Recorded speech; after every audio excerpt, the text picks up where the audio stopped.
We'll take a moment now to take a look at some of the day's business news. For that, we're joined by France 24's Cole Stangler. Hi, Cole.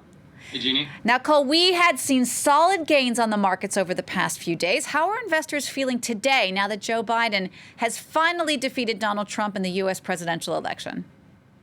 Well, Jeannie, they're feeling pretty good. That what some analysts are calling the Biden rally still very much in progress today.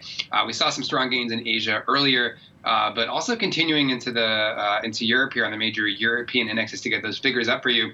The FTSE in London up around 2.8%, really strong gains there. Shares on the CAC 40 in Paris up a staggering 3.6%, even some slightly larger gains over on the DAX in Frankfurt. And what we're seeing here really is a sense of relief. Investors somewhat anxious before about the possibility of having a really drawn-out election period in which we weren't going to be sure potentially of the outcome, whether Donald Trump or Joe Biden would be president in January. That anxiety seems to have now disappeared now that Biden and Harris have been declared victorious by a number of media outlets. So investors can now readjust their expectations, look ahead to what comes next.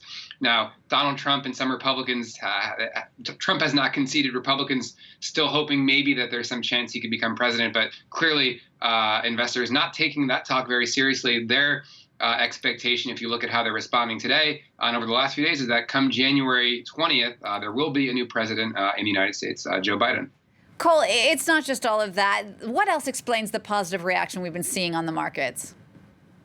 Yeah, this is a pretty breaking story here, actually. But we saw drug company Pfizer and German firm BioNTech publishing trial data showing that their COVID vaccine is 90% effective among those without evidence of prior infection. That's actually better than what the markets were anticipating. We've seen Dr. Anthony Fauci in the U.S., one of the top public health officials there, say that a vaccine would be great if it was 50 to 60% effective. So that 90% figure clearly enthusing investors. So that's leading into some of the really strong gains that we've seen, especially in Europe today, and U.S. futures also trending upward.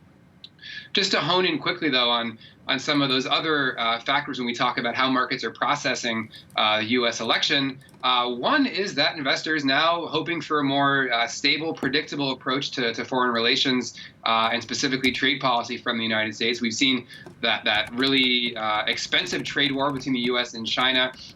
If perhaps investors aren't expecting a major change in policy necessarily, but what does matter is you're going to see what they're anticipating, at least, is a cooling down in rhetoric, and at the very least, the ability to more accurately predict how American foreign policy and trade policy will be with China, but also with Europe. And then another factor to wrap up is investors aren't necessarily they're pretty content with having a Republican-controlled Senate and a Democratic presidency, because it means that you have a counterweight to some of the more progressive economic proposals that Joe Biden would otherwise be putting forward. So again, I should say the Senate isn't entirely decided yet, but it looks like Republicans are going to retain that majority, and that's good news for investors. So it might be bad news for if you look at the energy sector, for example. If you want to dramatically limit carbon emissions in the U.S., maybe not so good that you can't get a major climate deal passed in Congress. But if you're investing in the energy sector, then that's not such a bad thing. We've seen how stocks have in the tech sector. I should say again, the Senate is not entirely. I know. Coming up. Sorry, Cole, we're just going to have to jump in. Sorry, we seem to be having a little bit of technical difficulties with your sound there, but thanks so much for that. That was Cole Stangler there from our business desk.